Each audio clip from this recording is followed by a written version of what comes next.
I'm going to show you how to add water to the boiler if the heat is not working. So on here there's a sight glass, and you'll probably see a red light on right here. It means it's low on water. So you look at this sight glass and you see that the water level is low. So you come over here and you turn on this yellow handle so you hear the water running. And then you come over here and you watch this water level, and you'll see it right here rising up.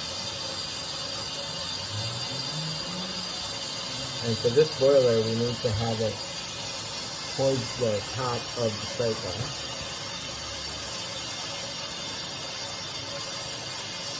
So it's raising up. Here's the top.